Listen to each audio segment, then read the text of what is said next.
नमस्कार दोस्तों, मैं जेके मौर्य स्वागत करता हूं आप लोगों का लॉर्ड बुद्धा इंस्टीट्यूट के ऑनलाइन प्लेटफॉर्म पे।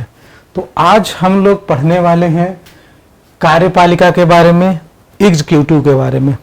तो चलिए, कार्यपालिका को पढ़ने से पहले आप लोगों को थोड़ा सा बता दें कि जो सरकार होता है उसके पार्ट कौन कौन से होते हैं। ठीक है, आप लोगों ने पहले पढ़ रखा होगा तो इसलिए उसको बहुत ज़्यादा डिटेल में पढ़ने की ज़रूरत नहीं है। जैसे अगर हम बात करें सरकार के अंग की, पार्ट ऑफ गवर्नमेंट की दोस्तों अगर बात की जाए सरकार के अंग की, तो सरकार के अंग में 3 भाग होते हैं। एक होता है आपका कार्यपालिका, एक होता है आपका विधायिका और आपका तीसरा होता है न्यायपालिका। ठीक है, कौन सा होता है? न्यायपालिका। ठीक है, तो कार्यपालिका क्या होता है? कार्यपालिका से पहले विधायिका को समझिए। इसको क्या कहते हैं? जैसे लेजिस्लेचर है, लेजिस्लेचर का काम क्या होता है? कानून को बनाना। ठीक है, तो लेजिस्लेचर का काम क्या होता है दोस्तों? विधायिका का काम होता है कानून का निर्माण करना। जैसे केंद्र में क्या होती है?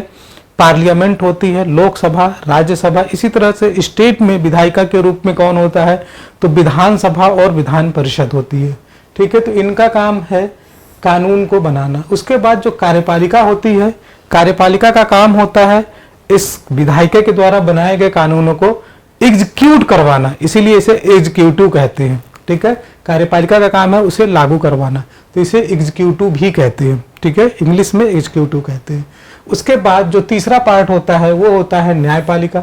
ठीक है, तो न्यायपालिका का काम क्या है कि जो विधायिका के द्वारा कानून बनाया गया है उसको कार्यपालिका लागू करवाती है, और जो लोग उसको फॉलो नहीं करते हैं उनको क्या कराना है? उसे न्याय करना है, उसे पनिशमेंट देना है। तो मुख्य काम क्या है कि विधायिका के द्वारा बनाए गए कानूनों को लागू करवाना कार्यपालिका का काम है।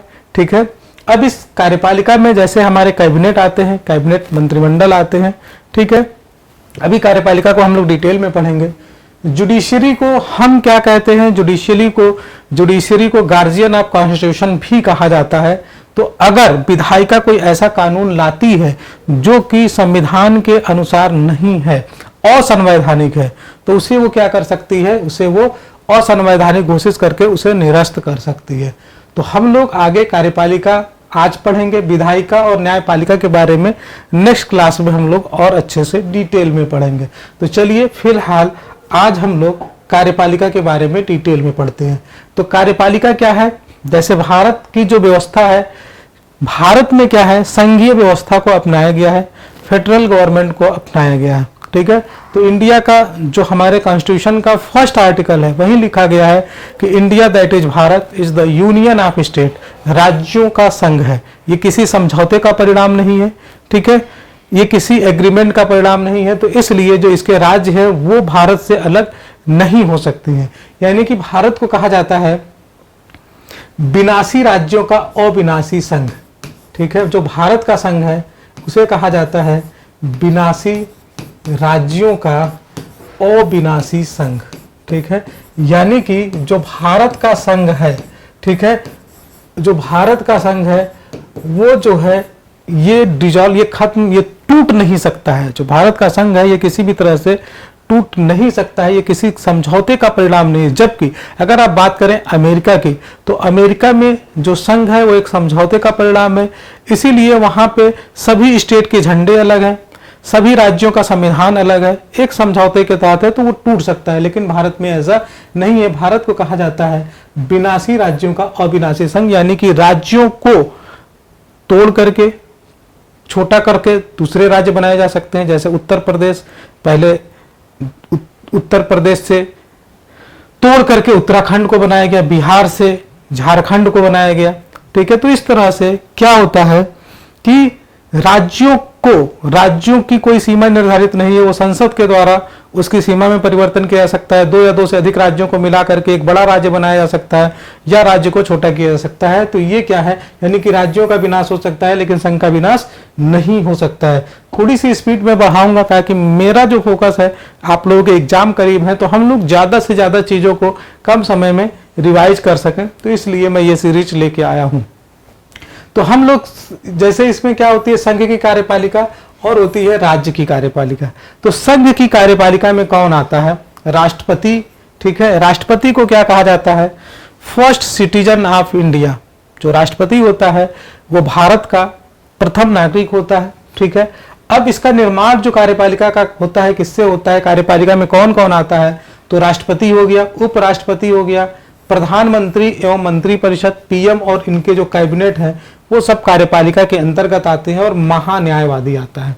ठीक है, तो जैसे यहाँ पे केंद्र में राष्ट्रपति, उपराष्ट्रपति, प्रधानमंत्री, मंत्रिपरिषद, महान्यायवादी हैं, उसी तरह से राज्यों की अगर बात की जाए तो राज्यों में राज्यपाल होता है। फर्स्ट सिटीजन ऑफ स्टेट कौन होता है? तो ये होता है आपका गवर्नर। ठीक है, इसके बाद मुख्यमंत्री, मंत्रिपरिषद और महाधिवक्ता। ठीक है, तो जैसे यहाँ पे राष्ट्रपति होता है तो राज्यों में राज्यपाल, यहाँ पे आपका प्रधानमंत्री तो यहाँ मुख्यमंत्री, यहाँ महान्यायवादी तो यहाँ पे महाधिवक्ता होता है। दोस्तों देखिए, अगर आपको पॉलिटी को आसान बनाना है, ठीक है, अच्छे से आपको याद रखना है, तो आप इसी तरह से पढ़िए। जैसे आप कार्यपालिका अगर पढ़ रहे हैं तो राष्ट्रपति पढ़ रहे हैं तो राष्ट्रपति के साथ राज्यपाल को पढ़िए, प्रधानमंत्री को पढ़ रहे हैं तो प्रधानमंत्री के साथ मुख्यमंत्री को पढ़िए, महान्यायवादी को पढ़ रहे हैं तो उसके साथ महाधिवक्ता को पढ़िए। इससे क्या होगा? देखिए, चीजें कॉमन है, जो केंद्र में है सेम उसी तरह से फॉलो किया गया है स्टेट में।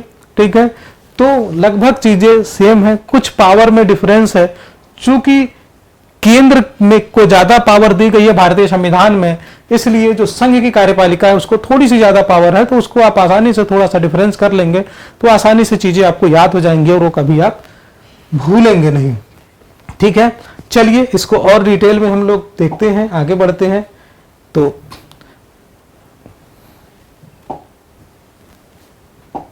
अगर हम बात करें दोस्तों, अगर हम बात करें भारतीय संविधान की, तो जैसे केंद्र और राज्यों में संसदीय सरकार की व्यवस्था अपनाई गई है। ठीक है, तो एक तरफ अनुच्छेद 74, ठीक है, अनुच्छेद जो 74 है और 75 के माध्यम से केंद्र में संसदीय शासन व्यवस्था की बात की गई है। ठीक है, तो इसमें देखते हैं अनुच्छेद 74 और 75 याद रखिए, इसके माध्यम से केंद्र में संसदीय स्वरूप की व्यवस्था को अपनाया। वहीं दूसरी तरफ अगर राज्यों की बात की जाए तो अनुच्छेद 163 और अनुच्छेद 164। ठीक है, तो अगर राज्यों की बात की जाए तो कौन सा अनुच्छेद है? अनुच्छेद 163 और अनुच्छेद 164। और अगर हम संघ की बात करें, केंद्र की बात करें, तो अनुच्छेद 74 और अनुच्छेद 75 में इसके बारे में जिक्र किया गया है। संसदीय व्यवस्था में कार्यपालिका अपनी नीतियों एवं कार्यों के लिए विधायिका के प्रति उत्तरदायी होती है। मोस्ट इंपॉर्टेंट पॉइंट है संसदीय व्यवस्था। ठीक है, और जो राष्ट्रपति शासन होता है, प्रेसिडेंशियल फॉर्म ऑफ गवर्नमेंट और पार्लियामेंट्री फॉर्म ऑफ गवर्नमेंट, इन दोनों में सबसे बड़ा डिफरेंस यही होता है कि जो संसदीय व्यवस्था होती है उसमें जो कार्यपालिका होती है अपनी नीतियों और कार्यों के लिए विधायिका के प्रति उत्तरदायी होती है। ठीक है, विधायिका के प्रति उत्तरदायी होती है। लेकिन अगर राष्ट्रपति शासन व्यवस्था की बात की जाए तो जो कार्यपालिका होती है और विधायिका होती है इसके प्रति उत्तरदायी नहीं होती है। ठीक है, वो ये जो है संवैधानिक रूप से अपने कार्यपाल के मामले में विधायिका से स्वतंत्र होता है। ठीक है, कैसे, इसको थोड़ा सा हम लोग समझते हैं। जैसे भारत में क्या होता है दोस्तों, जहां भी संसदीय व्यवस्था है वहां पे क्या होता है, वहां पे क्या होता है कि जो विधायिका के मेंबर होते हैं उन्हीं में से कार्यपालिका के मेंबर होते हैं। जैसे जो कैबिनेट बनता है, जो संसदीय शासन व्यवस्था में जो एग्जीक्यूटिव होता है, जो कैबिनेट बनता है, वो मेंबर कहां से आते हैं? वो विधायिका से ही आते हैं। अब ये लोकसभा से भी हो सकते हैं और ये राज्यसभा से भी हो सकते हैं। ठीक है, तो जो मंत्रिमंडल बनता है, मंत्रिमंडल बनने के लिए अगर मंत्री बनना है, प्रधानमंत्री बनना है, तो उसके लिए जरूरी ये है कि वो या तो लोकसभा का सदस्य होना चाहिए या तो राज्यसभा का सदस्य होना चाहिए। इसी तरह से अगर राज्यों में अगर उन्हें मुख्यमंत्री बनना है या फिर कोई भी मंत्री बनना है तो उसके लिए क्या होता है, विधानसभा यानी कि लेजिस्लेटिव असेंबली और लेजिस्लेटिव काउंसिल, उसका मेंबर होना चाहिए। तो अब जाहिर सी बात है कि जो मंत्री बनेगा, ठीक है, जो एग्जीक्यूटिव होंगे, जो कार्यपालिका होगी, ठीक है, जो कार्यपालिका होगी दोस्तों, वो कहां से होंगे? वो इन्हीं में से तो आएंगे, इन्हीं में से आएंगे। तो इसलिए इसके लिए, अपने कार्यों के लिए और अपनी नीतियों के लिए ये लोकसभा के प्रति उत्तरदायी होते हैं। लोकसभा के प्रति उत्तरदायी होने का मतलब ये है कि वो तब तक अपने पदों पर आसीन रह सकते हैं जब तक कि इनका बहुमत है। लोकसभा में जब तक बहुमत है तभी तक वो अपने पदों पर आसीन रह सकते हैं, और जिस दिन लोकसभा में उनका बहुमत नहीं रहेगा उस दिन वो सरकार जो है वो क्या हो जाएगी, सरकार गिर जाएगी। ठीक है, तो इस चीज का ध्यान रखना है कि जो विधायिका होती है, संसदीय व्यवस्था में जो कार्यपालिका होती है वो विधायिका के प्रति उत्तरदायी होती है। ठीक है, जबकि अगर राष्ट्रपति शासन की बात करें तो कार्यपालिका जो होती है वो विधायिका के प्रति उत्तरदायी नहीं होती है। जो इसके सदस्य होते हैं जो कार्यपालिका के राष्ट्रपति शासन में, वो पार्लियामेंट से नहीं होते हैं, विधायिका से नहीं होते हैं। राष्ट्रपति किसी को भी अपॉइंट कर सकता है, किसी भी मिनिस्टर, जैसे सपोज दैट अगर होम मिनिस्टर बनाना है, अमेरिका का प्रेसिडेंट किसी को भी बना सकता है। अब होम मिनिस्टर बनाना है या जैसे एजुकेशन मिनिस्टर बनाना है तो उसमें क्या किया जाता है, जो एजुकेशन में बेस्ट है उसको एजुकेशन मिनिस्टर बना दिया जाता है। किसी को डिफेंस मिनिस्टर बनाना है तो जो डिफेंस में बेस्ट है उसके लिए जरूरी नहीं है कि वो लोकसभा का मेंबर है या राज्यसभा का, यानी कि जो विधायिका है उसका मेंबर है या नहीं है। लेकिन जहां पे संसदीय शासन व्यवस्था होगी वहां पे जरूरी है। हाँ, ये संविधान में ये छूट दी गई है कि अगर उस समय वो पार्लियामेंट का मेंबर नहीं है तो 6 महीने के अंदर उसे किसी भी एक सदन की सदस्यता लेनी होती है। चलिए अब हम लोग आगे बढ़ते हैं। तो अगर बात की जाए दोस्तों, अगर बात की जाए संविधान के भाग 5 में कहां पे जिक्र किया गया है, तो संविधान के भाग 5 के अनुसार अनुच्छेद 52 से 78 इसमें जो है केंद्र की कार्यपालिका का वर्णन है। तो आपसे पूछा जाता है संविधान के किस भाग में क्या चीजें हैं, तो ये आपको संविधान का जो पार्ट है उसको आपको अच्छे से पता होना चाहिए। तो संविधान के भाग 5 में अनुच्छेद कहां से कहां तक, 52 से 78 तक केंद्र की कार्यपालिका का वर्णन किया गया है। और अगर राज्य की कार्यपालिका की बात की जाए तो अनुच्छेद भाग 6 में, संविधान के भाग 6 में, और अनुच्छेद कहां से कहां तक है, 153 से लेकर के अनुच्छेद 167 तक, 153 से लेकर के कहां तक, अनुच्छेद 167 तक राज्य की कार्यपालिका की बात की गई है। तो ये पॉइंट आपको याद होना चाहिए। ठीक है, अब जैसा कि अभी हम लोगों ने देखा कि इसमें कौन कौन आता है, राष्ट्रपति, उपराष्ट्रपति, प्रधानमंत्री, मंत्रिपरिषद, महान्यायवादी। ठीक है, और इसमें कौन आता है, राज्यपाल, मुख्यमंत्री, मंत्रिपरिषद। ठीक है, और कौन था यहाँ पे, महाधिवक्ता होता है, एडवोकेट जनरल होता है ये, और यहाँ पे होता है controller and auditor general of India. ठीक है, तो चलिए अब हम लोग आगे बढ़ते हैं, संघ की कार्यपालिका के बारे में अच्छे से हम लोग देखते हैं। तो भारत का राष्ट्रपति, तो सबसे पहले आज हम लोग पढ़ने वाले हैं कार्यपालिका में भारत के राष्ट्रपति के बारे में। तो भारत का राष्ट्रपति, जैसा कि मैंने अभी बताया कि भारत का प्रथम नागरिक होता है। राष्ट्रपति जो होता है वो कौन होता है, भारत का प्रथम नागरिक होता है। ठीक है, भारत का प्रथम नागरिक दोस्तों कौन होता है, राष्ट्रपति होता है। और इसका काम क्या है, राष्ट्रपति का काम क्या है, राष्ट्रपति का काम है कि राष्ट्र की एकता, अखंडता, ठीक है, राष्ट्र की एकता, अखंडता और सुदृढ़ता का परिचायक होता है। ठीक है, जो संघ की कार्यपालिका है ये अपनी शक्तियां कहां से प्राप्त करती हैं, या यूं कहें कि संविधान में जो संघ की कार्यपालिका की जो शक्तियां हैं वो किसको दी गई हैं, तो राष्ट्रपति को दी गई हैं। ठीक है, कार्यपालिका की शक्ति किसको दी गई है, तो वो राष्ट्रपति को दी गई है। जो राष्ट्रपति होता है वो स्टेट का हेड ऑफ स्टेट होता है। राष्ट्रपति दोस्तों क्या होता है, हेड ऑफ स्टेट होता है। हेड ऑफ स्टेट अगर आपसे पूछा जाए कौन होता है, तो वो राष्ट्रपति होता है, प्रथम नागरिक होता है राष्ट्र का। लेकिन अगर हम कहें कि वास्तविक शक्तियां किसके पास होती हैं, तो वो होती हैं प्रधानमंत्री और उसकी मंत्रिपरिषद में निहित होती हैं। ठीक है, तो अगर आपसे कहा जाए कि हेड ऑफ गवर्नमेंट कौन है, अगर आपसे पूछा जाए कि हेड ऑफ गवर्नमेंट कौन होता है, तो हेड ऑफ गवर्नमेंट प्रधानमंत्री होता है। लेकिन अगर आपसे पूछा जाए कि हेड ऑफ स्टेट कौन होता है, तो हेड ऑफ स्टेट दोस्तों राष्ट्रपति होता है। ठीक है, तो राष्ट्रपति के बारे में, राष्ट्रपति के पद के बारे में अनुच्छेद 52 में जिक्र किया गया है, और अनुच्छेद 52 में प्रावधान किया गया है, राष्ट्रपति के पद का प्रावधान किया गया है। और अनुच्छेद 53 के तहत भारत का राष्ट्रपति अपनी कार्यपालिका संबंधी समस्त शक्तियों का प्रयोग स्वयं अथवा अधीनस्थ अधिकारियों के माध्यम से करता है। तो प्रेसिडेंट जो है वो अपनी शक्तियों का प्रयोग कैसे करता है, स्वयं या अधीनस्थ के माध्यम से। और अधीनस्थ में कौन आते हैं, जो मंत्री परिषद होते हैं, ठीक है, मंत्री परिषद की सलाह से अपनी शक्तियों का प्रयोग करता है, ठीक है। वो स्वयं, जैसा कि हमने कहा कि हेड ऑफ स्टेट होता है, वो नाम मात्र का होता है। अगर हम राष्ट्रपति की बात करें तो राष्ट्रपति बिल्कुल उस तरह से होता है जैसे परिवार में फूफा की स्थिति होती है। सम्मान तो बहुत मिलता है उनको, लेकिन उनका मतलब कोई नहीं होता है। तो उसी तरह से कौन होता है, तो राष्ट्रपति होता है। अब हम देखते हैं कि राष्ट्रपति का निर्वाचन कैसे होता है, ठीक है। तो राष्ट्रपति के निर्वाचन के लिए तो एक सेपरेट वीडियो बन जाएगा अगर डिटेल में पढ़ा जाए। चूंकि हम यहाँ पे रिवीजन कर रहे हैं तो हम थोड़ा सा इसके बारे में समझ लेंगे, जो बेसिक चीजें जहां से क्वेश्चन पूछे जाते हैं।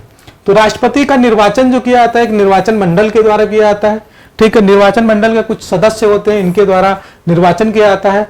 और जो है, जो राष्ट्रपति का चुनाव होता है वो अप्रत्यक्ष तरीके से होता है, ठीक है, प्रत्यक्ष तरीके से नहीं होता है। क्योंकि अगर प्रत्यक्ष तरीके से होता है, प्रधानमंत्री प्रत्यक्ष तरीके से चुन के आता है, तो फिर शक्तियों को लेकर के विवाद खड़ा हो जाता है। तो इसलिए ऐसी व्यवस्था बनाई गई कि जो राष्ट्रपति है इसके लिए एक निर्वाचन मंडल बनाया गया है। और जो निर्वाचन मंडल के सदस्य होते हैं वो तो प्रत्यक्ष रूप से चुने जाते हैं जनता के द्वारा, ठीक है, लेकिन वो जो है उसके बाद वो जो निर्वाचक मंडल के सदस्य होते हैं वो राष्ट्रपति के चुनाव में भाग लेते हैं, ठीक है। तो इस तरह से कह सकते हैं कि जो जनता के द्वारा अप्रत्यक्ष रूप से चुनाव होता है राष्ट्रपति का, क्योंकि वो जिन लोगों को चुन के भेजती है वो राष्ट्रपति का चुनाव में भाग लेते हैं। तो इसलिए राष्ट्रपति का चुनाव कैसे होता है, तो अप्रत्यक्ष तरीके से होता है, ठीक है।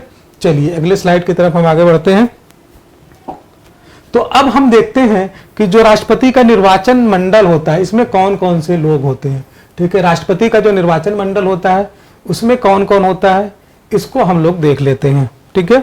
तो देखिए, राष्ट्रपति के निर्वाचन मंडल में शामिल, ये बहुत इंपॉर्टेंट है और यहां से क्वेश्चन अक्सर पूछ लिया जाता है कि राष्ट्रपति के निर्वाचक मंडल में कौन होता है, कौन नहीं होता है। तो संसद के दोनों सदनों के जो निर्वाचित सदस्य हैं, ये ध्यान रखिएगा, जैसे राज्यसभा में कुछ लोग अपॉइंटेड होते हैं, मनोनीत होते हैं, ठीक है। लोकसभा में भी जैसे एंग्लो इंडियन मनोनीत होते थे, हालांकि अब 104वें संविधान संशोधन के द्वारा जो एंग्लो इंडियन वाला जो प्रावधान था उसको हटा दिया गया है। तो जो संसद के दोनों सदनों के निर्वाचित, जैसे कि राज्यसभा में 12 सदस्य प्रेसिडेंट के द्वारा मनोनीत होते हैं तो वो इसमें पार्टिसिपेट नहीं करते हैं। जो राज्य की विधानसभाओं के जो निर्वाचित सदस्य हैं, जो एमएलए होते हैं, जो इलेक्टेड होते हैं, वो पार्टिसिपेट करते हैं। अगर बात करें केंद्र शासित प्रदेशों की तो इसमें दिल्ली, पुदुचेरी, ठीक है, और इसके अलावा जम्मू कश्मीर, ठीक है, जम्मू कश्मीर, ठीक है। तो जो जम्मू कश्मीर में विधानसभा है, लद्दाख हुआ है तो लद्दाख में तो विधानसभा है नहीं, ठीक है। तो इसमें जो केंद्र शासित प्रदेश हैं दिल्ली, पुदुचेरी और जम्मू कश्मीर, तो इसके जो निर्वाचित सदस्य होंगे वो राष्ट्रपति के निर्वाचक मंडल के सदस्य होंगे। तो ये आपको ध्यान रखना है। कौन नहीं होगा, जैसे जितने भी मनोनीत सदस्य हैं वो नहीं भाग ले सकते हैं। राज्य विधानसभाओं के मनोनीत सदस्य ये भाग नहीं ले सकते हैं, ठीक है। राज्य विधान परिषद जो है, जो जहां पे द्विसदनीय विधायिका, कुछ राज्य ऐसे हैं जहां पे द्विसदनीय विधायिका है, तो जहां पे द्विसदनीय विधायिका है, विधान परिषद के सदस्य भाग नहीं ले सकते हैं। और दिल्ली और पुदुचेरी और जम्मू कश्मीर के अगर मनोनीत सदस्य जो होंगे वो भाग नहीं ले सकते हैं। अगर किसी सभा, ठीक है, जैसे कि मान लीजिए लोकसभा, सॉरी जैसे विधानसभा है, अगर कहीं की विधानसभा विघटित है, ठीक है, अगर कहीं की विधानसभा विघटित है तो अगर उसके मेंबर उस समय नहीं है तो ऐसा नहीं है कि राष्ट्रपति का चुनाव रोक दिया जाएगा, या ऐसा नहीं है कि वो वैकेंट है तो राष्ट्रपति का चुनाव नहीं होगा या नहीं माना जाएगा, तो ऐसा कुछ भी नहीं है। तो अगर कोई विघटित है किसी भी राज्य की विधानसभा, यानी कि इसमें से कोई भी मेंबर अगर सीट खाली है, वैकेंट है, तो उससे कोई फर्क नहीं पड़ेगा। वर्तमान में जो लोग होंगे इसमें शामिल होने वाले, उन्हीं लोगों के द्वारा राष्ट्रपति का निर्वाचन कर दिया जाएगा, उसको रोका नहीं जा सकता है, ठीक है। तो ये आपको समझ में आ गया होगा कि संसद के दोनों सदनों के निर्वाचित सदस्य भाग लेंगे, राज्य की विधानसभाओं के निर्वाचित सदस्य भाग लेंगे, और दिल्ली, पुदुचेरी और जम्मू कश्मीर की जहां भी विधानसभा होगी उसके जो निर्वाचित सदस्य होंगे वो भाग लेंगे, ठीक है। चलिए आगे बढ़ते हैं हम लोग। अब अगर बात की जाए निर्वाचन की रीति क्या होती है, तो इसमें बस इतना ध्यान रखिए कि राष्ट्रपति के निर्वाचन में विभिन्न राज्यों का प्रतिनिधित्व समान रूप से होना चाहिए। जितने भी राज्य हैं उन सभी का प्रतिनिधित्व समान रूप से होना चाहिए।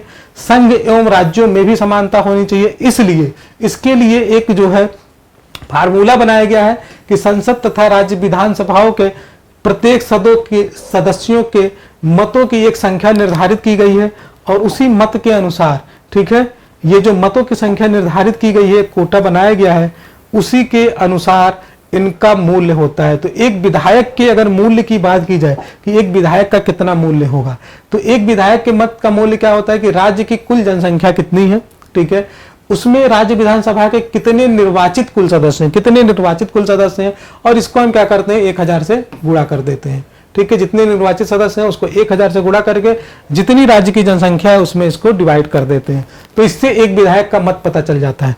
चूंकि विभिन्न राज्यों की जनसंख्या अलग अलग है, तो इसलिए सभी राज्यों के किसी एक राज्य और दूसरे राज्य के विधायक का मत का मूल्य अलग अलग हो सकता है, ठीक है। वो डिपेंड करता है कि उनकी कितनी जनसंख्या और कितने निर्वाचित सदस्य हैं, ठीक है। अगर हम सांसद के मतों के मूल्य की बात करें तो इसके लिए क्या फार्मूला अपनाया जाता है, तो सभी राज्यों के विधायकों के मतों का कुल मूल्य, ठीक है। तो विधायकों के मतों का कुल मूल्य, जैसे एक विधायक का मत का मूल्य निकला, फिर जितने विधायक हैं उतने मतों का मूल्य निकाल लीजिए, फिर संसद के निर्वाचित सदस्यों की कुल सदस्य संख्या, यानी कि भारत में जितने भी सांसद हैं उनकी कुल मूल्य संख्या निकाल के उससे डिवाइड कर लीजिए। तो एक सांसद का, जैसे एक स्टेट का कोई सांसद है तो उसका जो मत है और दूसरे स्टेट का जो सांसद है, चूंकि पूरे भारत के लिए सांसद है तो सांसदों के मतों का मूल्य तो बराबर होगा, लेकिन एक स्टेट का विधायक है दूसरे स्टेट का विधायक है तो उनका मूल्य बराबर नहीं होगा, वो डिफर करेगा, ठीक है।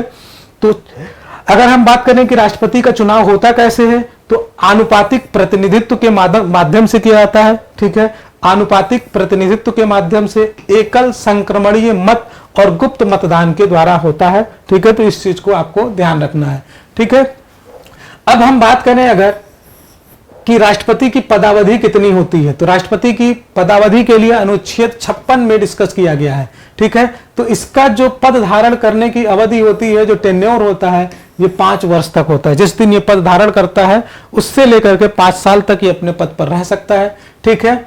और अगर राष्ट्रपति को हटाना है 5 साल से पहले तो उसके ऊपर महाभियोग लाया जा सकता है। महाभियोग ला करके उसको उसके पद से हटाया जा सकता है, इसे कहते हैं इम्पीचमेंट, ठीक है।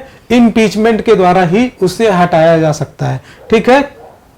अगर राष्ट्रपति का पद रिक्त है, ठीक है, तो जैसे अगर सपोज दैट कि 5 साल हो गया लेकिन 5 साल के बाद भी चुनाव नहीं हो पाया किसी कारणवश, तो राष्ट्रपति अपने पद पर बना रहेगा जब तक कि उसका उत्तराधिकारी पद ग्रहण नहीं कर लेता है, अगर 5 साल से ज्यादा भी हो जाता है तो।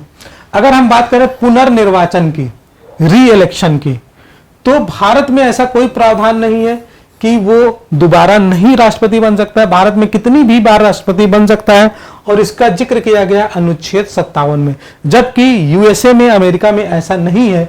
यूएसए में, ठीक है, अमेरिका में केवल 2 ही बार राष्ट्रपति निर्वाचित हो सकता है, 2 बार से अधिक निर्वाचित नहीं हो सकता है, ठीक है। चलिए हम लोग आगे बढ़ते हैं। अब हम देखते हैं कि जो राष्ट्रपति है इसकी क्वालिफिकेशन क्या है, राष्ट्रपति बनने के लिए क्या अर्हता होनी चाहिए या फिर क्या शर्त होनी चाहिए, ठीक है। तो इसके लिए क्या है दोस्तों, पहली चीज कि वो भारत का नागरिक होना चाहिए, ठीक है, भारत का नागरिक होना चाहिए, लेकिन कोई जरूरी नहीं है कि उसका जन्म भी भारत में हुआ हो। हालांकि अमेरिका में ऐसा है कि अमेरिका का प्रेसिडेंट वही बन सकता है जो जन्मजात नागरिक हो। इसकी उम्र कितनी होनी चाहिए, 35 वर्ष पूर्ण कर चुका हो, लोकसभा का सदस्य निर्वाचित होने की योग्यता रखता हो, लोकसभा का सदस्य, संघ सरकार या राज्य सरकार या स्थानीय प्राधिकरण में या किसी सार्वजनिक प्राधिकरण में लाभ के पद पर न हो। तो ये इनकी योग्यता है कि 35 वर्ष पूरा कर चुका हो, लोकसभा का सदस्य निर्वाचित होने की योग्यता रखता हो, संघ सरकार या राज्य सरकार में या स्थानीय प्राधिकरण में या किसी सार्वजनिक प्राधिकरण में लाभ के पद पर नहीं होना चाहिए, ठीक है। लाभ के, हालांकि लाभ का जो पद है बहुत स्पष्ट नहीं किया गया संविधान में, ठीक है। चलिए, तो अगर हम बात करें कि एक वर्तमान राष्ट्रपति अथवा उपराष्ट्रपति किसी राज्य का राज्यपाल और संघ अथवा राज्य का मंत्री किसी लाभ के पद पर नहीं माना जाता है। तो ये लोग जो हैं, जैसे कि राष्ट्रपति है, उपराष्ट्रपति है, किसी राज्य का राज्यपाल है, संघ है अथवा राज्य का मंत्री है, ये जो है ये किसी लाभ के पद पर नहीं माने जाते हैं। ठीक है, तो ये सब जो है इस पोस्ट पे अगर है तो वो पुनः जो है मतलब राष्ट्रपति के पद के लिए अर्हता क्वालिफिकेशन रखते हैं। ठीक है, तो संसद निर्हरता निवारण अधिनियम 1959 इसने कई पदों को लाभ के पद के आधार पर निर्हरता से छूट प्रदान करता है और इसमें 5 बार संशोधन भी हो चुका है। ठीक है, तो संविधान में अगर बात की जाए लाभ का पद तो इसको परिभाषित नहीं किया गया है, लेकिन अनुच्छेद 102(1) क और अनुच्छेद 191(1) में ठीक है इसका उल्लेख मिलता है। और लाभ के पद पर निम्नलिखित पदों को शामिल नहीं किया गया, जैसे राष्ट्रपति का पद लाभ का पद नहीं माना जाता है, किसी राज्य का राज्यपाल है तो भी राज्य लाभ का पद नहीं माना जाता, उपराष्ट्रपति को लाभ का पद नहीं माना जाता है, संघ या राज्य का मंत्री है तो उसे लाभ का पद नहीं माना जाता है। इसको स्पष्ट कर दिया गया है 102(1) और 191(1) में। ठीक है, तो अब देखते हैं आगे, अगर राष्ट्रपति का चुनाव आपको लड़ना है, अगर आपको राष्ट्रपति के लिए आवेदन करना है तो इसके उम्मीदवारों के लिए कम से कम 50 प्रस्तावक और 50 अनुमोदक होने चाहिए, अन्यथा वो अपनी उम्मीदवारी खो देगा। ठीक है, तो इसको इसलिए बनाया गया है कि कोई सीरियस कैंडिडेट ही आए प्रेसिडेंस के चुनाव के लिए, नहीं तो ऐसे कोई भी मुंह उठा के चला आएगा। तो कम से कम ये देखा जाता है कि 50 प्रस्तावक और 50 अनुमोदन, यानी कि 50 लोग प्रस्ताव लेके आए और 50 लोग दूसरे 50 लोग उसको अनुमोदन करें। ठीक है, अदरवाइज वो अपनी उम्मीदवारी खो देगा। ठीक है, और क्या होता है, और होता है दोस्तों कि प्रत्येक उम्मीदवार जो होता है उसको जैसे कि एक सिक्योरिटी मनी जमा करना पड़ता है।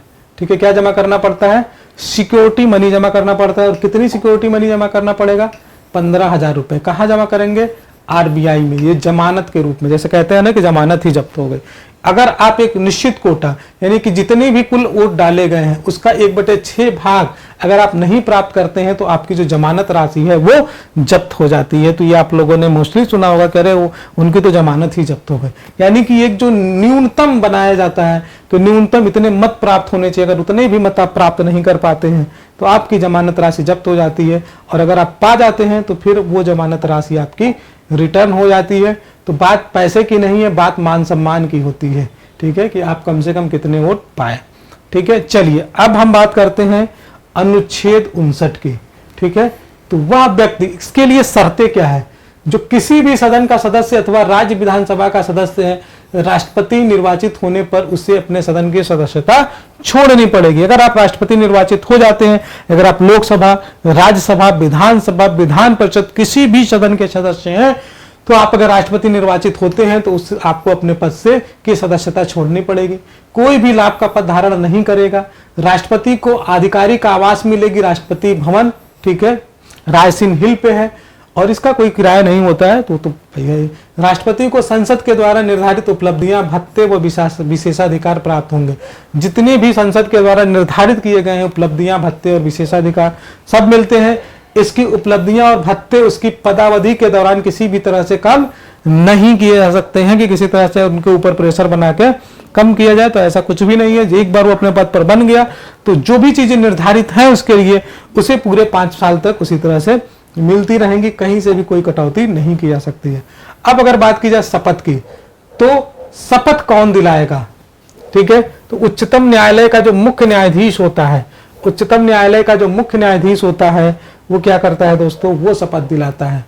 ठीक है, चीफ जस्टिस ऑफ इंडिया जो होता है वो राष्ट्रपति को शपथ दिलाता है। और अगर वो नहीं है, अगर ये नहीं है तो ऐसी स्थिति में जो उच्चतम न्यायालय है उसका जो सीनियर मोस्ट जज होगा वो उसे इस कार्य के लिए मतलब वो उसे शपथ दिलाएगा। ठीक है, अगर राष्ट्रपति के द्वारा अपने कर्तव्यों का निर्वहन अन्य कोई व्यक्ति करता है तो उसे इसी प्रक्रिया से शपथ लेनी होती है। जैसे सपोज दैट राष्ट्रपति नहीं है, राष्ट्रपति की जगह पे अगर उसकी कर्तव्यों का निर्वहन भी कोई और करता है, करने के लिए उस सीट पे बैठता है, तो उसको सबसे पहले क्या होता है, शपथ लेना पड़ता है। ठीक है, तो शपथ क्या होता है, इस शपथ से भी क्वेश्चन पूछ लिया जाता है कि राष्ट्रपति क्या शपथ लेता है, प्राइम मिनिस्टर क्या शपथ लेता है। तो इसके लिए क्या है, राष्ट्रपति शपथ लेता है कि श्रद्धा पूर्वक राष्ट्रपति पद का कार्यपालन करूंगा, संविधान और विधि का संरक्षण, प्रतिरक्षण और परिरक्षण, ये शब्द याद रखिए। ठीक है, ये शब्द ज्यों के त्यों आपके एग्जाम में पूछ लिए जाते हैं। संरक्षण संविधान और विधि का, किसका, संविधान और विधि का, संरक्षण करेगा, प्रतिरक्षण करेगा और परिरक्षण करूंगा, भारतीय जनता की सेवा एवं कल्याण में निरत रहूंगा। तो ये पॉइंट याद रखना है आपको कि ये जो शपथ लिया जाता है वो किसके द्वारा शपथ लिया जाता है, तो ये शपथ लिया जाता है राष्ट्रपति के द्वारा। ठीक है, तो जो भी संवैधानिक पद पे लोग हैं वो किस बात की शपथ लेते हैं ये आपको अच्छे से पता होनी चाहिए। ठीक है, तो अब जो है इम्पीचमेंट कैसे लाया जाता है प्रेसिडेंट के ऊपर, ये इससे भी क्वेश्चन बनता है, काफी इंपॉर्टेंट क्वेश्चन है। तो चलिए हम लोग देख लेते हैं कि इम्पीचमेंट कैसे लाया जाता है। ठीक है, तो इसके लिए जिक्र कहां किया गया है दोस्तों, अनुच्छेद 61 में। ठीक है, अगर हम बात करें अनुच्छेद 61 की, तो अनुच्छेद 61 में इस बात का प्रावधान किया गया है कि जो राष्ट्रपति है, राष्ट्रपति के द्वारा संविधान का अतिक्रमण, अगर संविधान का अतिक्रमण राष्ट्रपति के द्वारा किया जाता है तो संसद को यह पावर दी गई है कि वह इम्पीचमेंट की प्रक्रिया के द्वारा राष्ट्रपति को हटा दे, यानी कि महाभियोग की प्रक्रिया के द्वारा क्या करे, राष्ट्रपति को हटा दे अगर वो संविधान का अतिक्रमण करता है तो। ठीक है, और महाभियोग लाया कैसे जाएगा, ये संसद के किसी भी सदन से लगाया जा सकता है, इसके लिए कोई जरूरी नहीं है कि लोकसभा से ही लाया जाए। इम्पीचमेंट लाना है तो संसद के किसी भी सदन से के द्वारा जो है इम्पीचमेंट लाया जा सकता है, लेकिन शर्त क्या है, शर्त सिर्फ इतनी है कि ऐसा करने के लिए कि 14 दिन पूर्व राष्ट्रपति को क्या देना होगा, नोटिस देना होता है। और जो नोटिस दी जाती है दोस्तों, वो सदन की जो कुल सदस्य संख्या है इसके कम से कम 1/4 सदस्यों के द्वारा हस्ताक्षर होना चाहिए। मोस्ट इंपॉर्टेंट पॉइंट है, इसको आप लोग नोट कर लीजिए। ठीक है, अगर इम्पीचमेंट लाना है प्रेसिडेंट के लिए, ठीक है, तो इसके लिए शर्त क्या है कि 14 दिन पहले राष्ट्रपति को नोटिस भेजी जाएगी सदन के किसी भी, ठीक है, सदन के किसी भी, मतलब 2 सदन है, लोकसभा और राज्यसभा। ठीक है, तो किसी भी हाउस से, किसी भी सदन से लाया जा सकता है, लेकिन शर्त क्या है कि 14 दिन पहले नोटिस देना है और कम से कम 1/4 सदस्यों के द्वारा हस्ताक्षर होना चाहिए। ठीक है, अब जैसे मान लीजिए कि जब ये नोटिस दी जाती है तो ऐसी स्थिति में जिस सदन में आरोप लगाया जाता है उसमें सदन की कुल सदस्य संख्या के 2/3 बहुमत, इतना आसान नहीं है राष्ट्रपति के खिलाफ इम्पीचमेंट लाना, उसको हटा देना। और यही कारण है कि अभी तक किसी भी राष्ट्रपति के खिलाफ इम्पीचमेंट नहीं लाया गया है। ठीक है, बहुत ही सम्मानित पद है। जानते हैं फूफा जी है भाई, ज्यादा कुछ बोल नहीं सकते, ज्यादा खटर फटर करेंगे तो फिर दिक्कत हो जाएगी, इसलिए वो कभी ऐसा काम ही नहीं करते हैं कि उनके खिलाफ कहीं से इम्पीचमेंट लाया जाए। तो लाने के लिए भी क्या है कि कम से कम 1/4 सदस्यों के द्वारा हस्ताक्षर करके नोटिस दिया जाएगा और जिस सदन में आरोप लगाया जाएगा उस सदन की जो कुल सदस्य संख्या है इसके 2/3 बहुमत से संकल्प को पारित करके फिर अगले सदन में भेजा जाएगा। ठीक है, और जो दूसरा सदन है वहां पे क्या होगा, उसके आरोपों की जांच होगी। ठीक है, वहां पे राष्ट्रपति अपना पक्ष रख सकता है। ठीक है, और दूसरे सदन के द्वारा अगर इन आरोपों को सही पाया जाता है तो वहां भी 2/3 बहुमत से, जो कुल सदस्य संख्या है उसके 2/3 बहुमत से प्रस्ताव को अगर पारित कर दिया जाता है तो जो महाभियोग की प्रक्रिया है वो पूरी हो जाती है और जिस दिन ये पास हो जाता है उसी दिन से राष्ट्रपति को अपने पद से, ठीक है, हट जाना पड़ता है। ठीक है, समझ गए आप लोग। तो महाभियोग की जो प्रक्रिया है इसके दौरान राष्ट्रपति को उसमें उपस्थित होना, ठीक है, अपना प्रतिनिधि भेजने का अधिकार होता है। ठीक है, महाभियोग चूंकि क्या है, वहां पे क्या हो रहा है, एक कार्यवाही हो रही है, न्यायिक प्रक्रिया हो रही है, तो इसलिए इसको अर्ध न्यायिक प्रक्रिया कहते हैं। यह भी मोस्ट इंपॉर्टेंट क्वेश्चन बन सकता है, आपसे पूछा जा सकता है कि महाभियोग प्रक्रिया किस तरह की प्रक्रिया है, तो यह अर्ध न्यायिक प्रक्रिया है। ठीक है, अब महाभियोग में कौन से लोग शामिल हो सकते हैं, जैसे अभी हम लोगों ने पढ़ा था कि कौन से लोग चुनाव में भाग लेते हैं, तो कोई जरूरी नहीं कि जितने लोग चुनाव में भाग लेते हैं वही लोग केवल महाभियोग की प्रक्रिया में शामिल हो। ठीक है, तो महाभियोग की प्रक्रिया में कौन कौन से लोग भाग लेते हैं, तो देखिए अब यहां जो राज्यों के विधानसभा के लोग हैं, जो राज्यों के विधानसभा के लोग हैं वो महाभियोग की प्रक्रिया में भाग नहीं लेते हैं। ठीक है दोस्तों, जो राज्यों के विधानसभा के जो लोग हैं वो महाभियोग की प्रक्रिया में भाग नहीं लेते हैं। तो महाभियोग की प्रक्रिया में कौन कौन से लोग भाग लेते हैं, तो महाभियोग की प्रक्रिया में भाग कौन लेता है, एक सेकेंड, तो देखिए जो महाभियोग की प्रक्रिया है, महाभियोग की प्रक्रिया में जो लोकसभा और राज्यसभा के जो मेंबर हैं, चाहे वो मनोनीत हो चाहे वो इलेक्टेड हो, वो सभी लोग भाग लेते हैं। और जो राज्यों के विधानसभा के जो लोग होते हैं वो लोग भाग नहीं लेते हैं। ठीक है, तो महाभियोग की प्रक्रिया में कौन कौन से, ये बड़ा डिस्टर्ब कर रहा है, एक सेकेंड दोस्तों। ठीक है, तो महाभियोग की प्रक्रिया में कौन कौन से लोकसभा और राज्यसभा के सारे लोग भाग लेते हैं। ठीक है, चलिए इतना आप समझ लीजिए।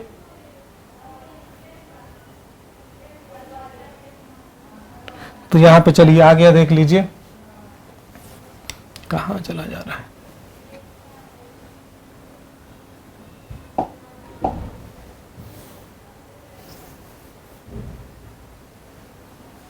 चलिए, तो इसमें क्या है दोस्तों,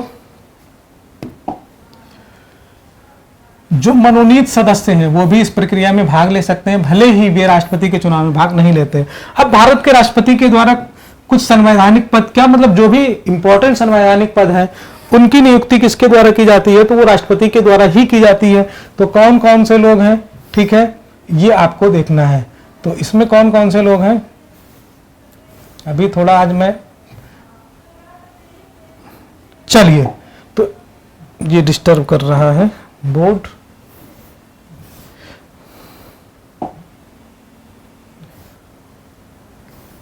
तो राष्ट्रपति के, कहां पे थे हम लोग,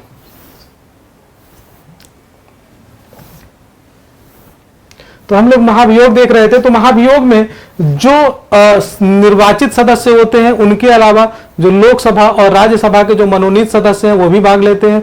इसके अलावा अगर बात की जाए, इसके अलावा दोस्तों अगर बात की जाए तो किन किन की नियुक्ति की जाती है राष्ट्रपति के द्वारा, तो प्रधानमंत्री और अन्य मंत्रियों की नियुक्ति, महान्यायवादी की नियुक्ति, ठीक है, और नियंत्रक और महालेखा परीक्षक की नियुक्ति, उच्चतम न्यायालय और उच्च न्यायालयों के न्यायाधीश की नियुक्ति, मुख्य चुनाव आयुक्त एवं अन्य चुनाव आयुक्तों की नियुक्ति किसके द्वारा की जाती है, राष्ट्रपति के द्वारा।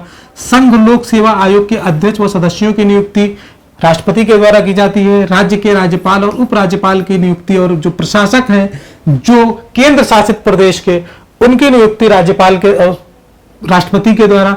और वित्त आयोग के अध्यक्ष व सदस्य, इनको बिल्कुल याद कर लीजिए, कंठस्थ हो जाना चाहिए।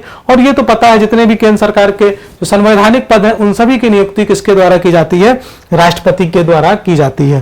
ठीक है, तो आई होप ये आपको ये सारी चीजें क्लियर हो गई होंगी। ठीक है, चलिए आगे बढ़ते हैं हम लोग। अब अगर राष्ट्रपति का पद रिक्त होता है, ठीक है, राष्ट्रपति का पद, पहले तो ये पता होना चाहिए कि राष्ट्रपति का पद रिक्त कैसे होता है। तो एक तो सिंपल सी तरीका है कि जैसे 5 साल का कार्यकाल है तो 5 साल तक, 5 साल का कार्यकाल है तो 5 साल के बाद पद का रिक्त होना ही है। ठीक है, उसके अलावा 5 साल के पहले भी रिक्त हो सकता है। कैसे रिक्त होगा, राष्ट्रपति अगर अपना त्यागपत्र दे देता है, या राष्ट्रपति की अचानक मृत्यु हो जाती है, या महाभियोग की प्रक्रिया के द्वारा उसको पद से हटा दिया जाता है, या फिर पद के ग्रहण करने की अर्हता, क्वालिफिकेशन ही ना हो, बाद में पता चले तो भी उसको पद से हटाया जा सकता है।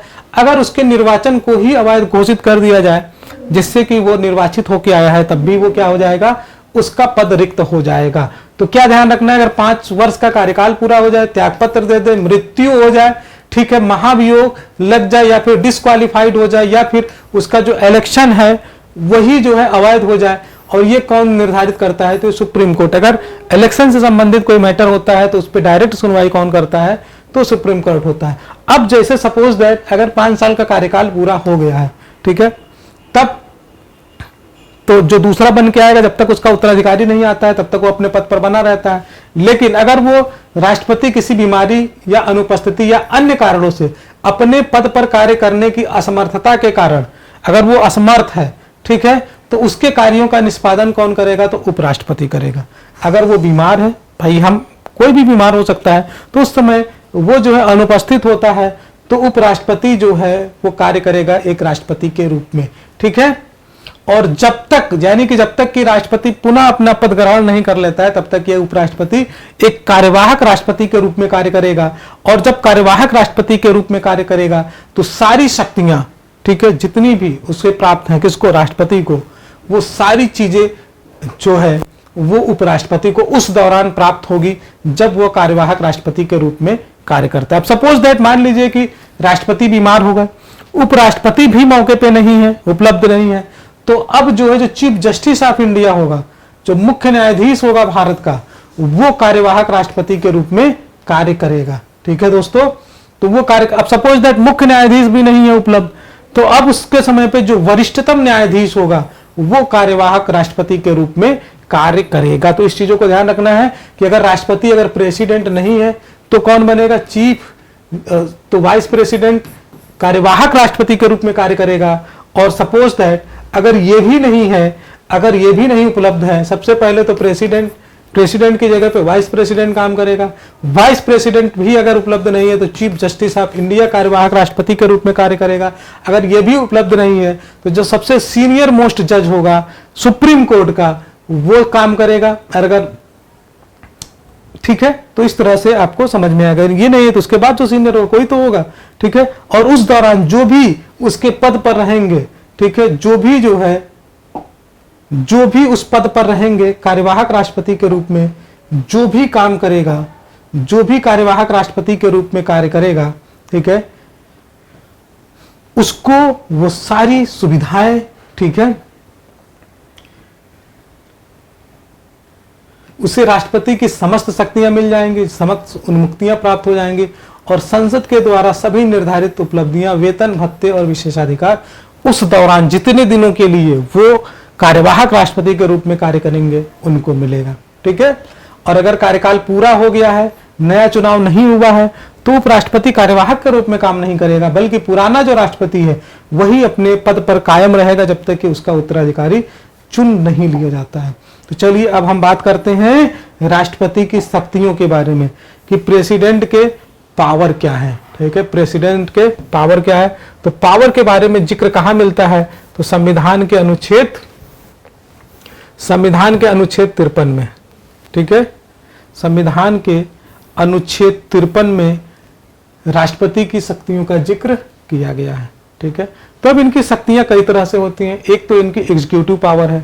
ठीक है, कौन कौन सी पावर है, एक तो एग्जीक्यूटिव पावर है, जुडिशियरी पावर है, लेजिस्लेटिव पावर है। ठीक है, तो इस तरह से कई पावर इनकी दी गई हैं। तो हम सबसे पहले एग्जीक्यूटिव पावर की बात करते हैं, जो कार्यकारी शक्तियां हैं राष्ट्रपति की। ठीक है, तो कार्यकारी शक्तियों के अंदर क्या आता है, इसका जिक्र अनुच्छेद 53 के फर्स्ट क्लाज में किया गया है, 53 के फर्स्ट क्लाज में, और इसमें कहा गया है कि जो संघ की कार्यपालिका की शक्ति है वो राष्ट्रपति में निहित है और ये इस शक्तियों का प्रयोग कैसे करता है, स्वयं अथवा अपने अधिकारियों, अपने अधीनस्थ अधिकारियों के द्वारा प्रयुक्त करेगा। ठीक है, अनुच्छेद 74(1) में राष्ट्रपति को मंत्रणा या सलाह देने के लिए एक मंत्री परिषद का प्रावधान किया गया है, जिसका प्रधान कौन होता है, प्रधानमंत्री होता है। तो ये आर्टिकल इंपॉर्टेंट है। 53(1) आपको याद रखना है। 53 74 में क्या लिखा गया है कि राष्ट्रपति को मंत्रणा करने के लिए और सलाह देने के लिए मंत्री परिषद होगा। हेड ऑफ गवर्नमेंट कौन होता है, प्रधानमंत्री होता है। ठीक है, भारत सरकार के समस्त शासन संबंधी जो कार्य हैं, ठीक है, वो राष्ट्रपति के नाम से किए जाते हैं, न कि प्रधानमंत्री के नाम से। स्टैंप, मोहर, सिग्नेचर किसका होता है, राष्ट्रपति का होता है। ठीक है, तो जितने भी भारत सरकार के शासन संबंधी कार्य हैं वो राष्ट्रपति के नाम से किए जाते हैं। भारत का जो राष्ट्रपति होता है भारत के प्रधानमंत्री की नियुक्ति करता है, अभी हम लोगों ने देखा था। तो भारत के प्रधानमंत्री की नियुक्ति करता है और प्रधानमंत्री की सलाह पर राष्ट्रपति के द्वारा जो अन्य मंत्री हैं इनकी नियुक्ति भी की जाती है। और जो मंत्रीगण हैं वो प्लेजर ऑफ प्रेसिडेंट होते हैं, राष्ट्रपति के प्रसाद पर्यंत अपने पद धारण करेंगे। ठीक है, राष्ट्रपति जब चाहेगा तब उनको उनके पद से हटा सकता है, लेकिन ऐसा कब होता है, जब प्रधानमंत्री उनसे रिक्वेस्ट करता है इनको इनके पद से हटा दिया जाए। ठीक है, तो जितनी भी कार्यकारी शक्तियां हैं राष्ट्रपति की, जो राष्ट्रपति अपनी कार्यकारी शक्तियां हैं, इसका शक्तियों के अंतर्गत प्रधानमंत्री से ऐसे निर्णय का प्रतिवेदन भेजने के लिए कह सकता है जो किसी मंत्री के द्वारा लिया गया हो, लेकिन मंत्री परिषद ने इसका अनुमोदन न किया। 1 मिनट, थोड़ा सा वॉइस में डिस्टर्बेंस हो रहा है, इसको क्लोज कर दूंगा।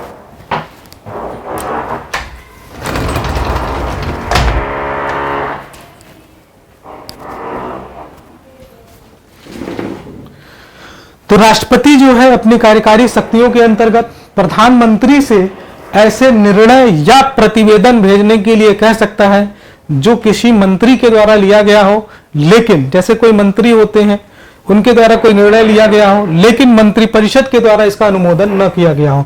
ठीक है, तो जब मंत्रिपरिषद उसको पूरी अनुमोदन करके राष्ट्रपति के पास भेजती है तब वो क्रियान्वित होता है।